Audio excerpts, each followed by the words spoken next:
किसी गांव में रानी नामी एक चिड़िया रहा करती थी।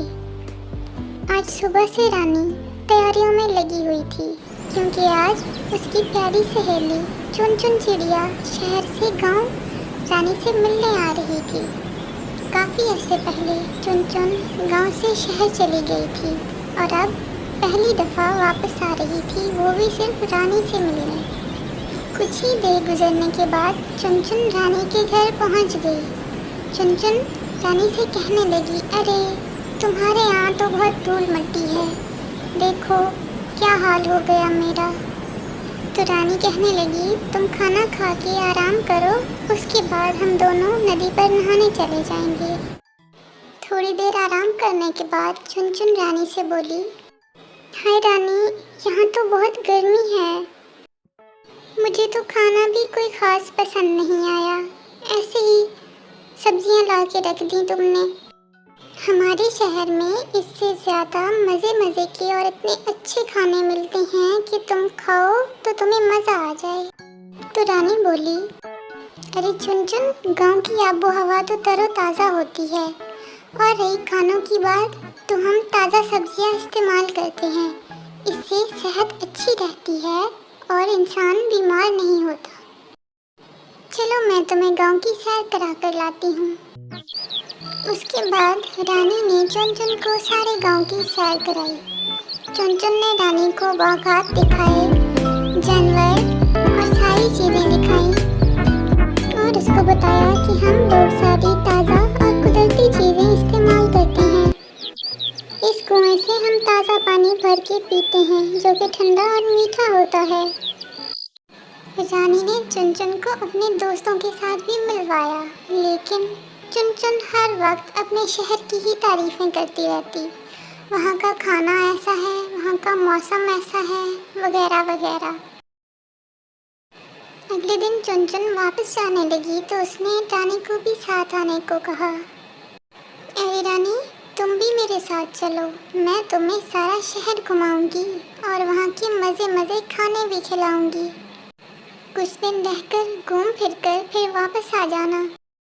पहले तो रानी ना मानी, लेकिन चुन चुन ने बहुत इशरार किया तो बोली, अच्छा ठीक है, तुम इतना बोल रही हो तो मैं कुछ दिन तुम्हारे साथ चल लेती हूँ। उसके बाद वो दोनों शहर के लिए घर से निकल गईं। शहर पहुंचकर रानी बड़ी बड़ी इमारतों को हैरान होकर देखने लगी। फिर चुन चुन ने रानी को अपना घर दिखाया तो रानी कहने लगी, अरे ये तुम्हारा घर है? तो चुन चुन ने बताया कि नहीं, ये एक अमीर शख्स का घर है, मैं इसके घर में रहती हूँ। मैंने ज़रा छुप के अपना घर बनाया हुआ है ताकि वो मुझे कहीं देख ना ले।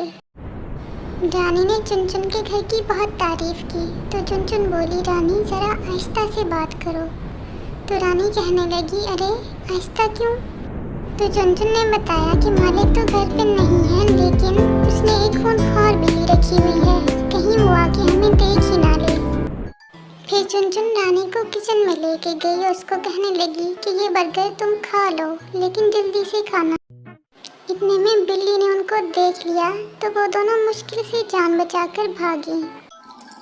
मेरे पेट में तो दर्द होने लगा है ये वाला खाना खाकर। अरे तुमने पहली मर्तबा ये खाना खाया है ना, इसीलिए तुम्हारे पेट में दर्द हो रहा है।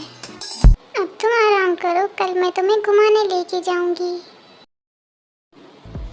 अगले दिन दोनों शहर घूमने के लिए घर से निकल गईं। लेकिन अचानक ही रानी की टक्कर एक गाड़ी के साथ हो गई। चुन चुन रानी को घर ले आई और फिर उसने रानी की मरहम पट्टी कर दी। रानी के जख्म जल्दी ही भर गए थे। कुछ दिनों बाद वो बिल्कुल ठीक हो गई। अगले दिन चुन चुन रानी से कहने लगी, रानी मुझे माफ़ कर दो, ये सब मेरी वजह से हुआ है। मेरी वजह से तुम घर वापस नहीं जा सकी, तुम्हारा एक्सीडेंट भी हो गया। मैंने ही जिद की थी तुम्हें शहर लाने की, लेकिन अब मुझे एहसास हो गया है कि गांव की ज़िंदगी शहर की ज़िंदगी से ज़्यादा अच्छी है। तो रानी कहने लगी, अरे नहीं नहीं, इसमें तुम्हारा कोई कसूर नहीं, और चोट तो मुझे मेरी अपनी वजह से लगी है। और रही बात गांव के खानों की, तो हाँ, गांव के खाने वाकई में खालिश होते हैं। लेकिन कुछ सहूलियात ऐसी हैं जो गांव में मौजूद नहीं हैं, सिर्फ शहरों में ही हैं। जैसे कि मुझे चोट लगी तो तुमने फ़ौरन से ही मेरी मरहम पट्टी करवा दी। अगर वहाँ मेरे साथ ऐसा होता तो हमारे गांव में अस्पताल ही नहीं है, वहाँ पर मेरा इलाज कौन करता? चुन-चुन कहने लगी। हाँ, गांव के खाने खालिश होते हैं। तुम गांव के खाने ही खाती रही हो ना, इसीलिए तुम इतनी जल्दी ठीक भी हो गई। आइंदा से मैं भी खालिश चीज़ें खाया करूँगी और तुम्हारे साथ मैं भी गांव वापस चलती हूँ। कुछ दिन मज़ीद रुकूंगी, फिर वापस आ जाऊँगी। उसके बाद दोनों गांव चली गईं और खूब पेट भर भर कर फल खाए और सैर की।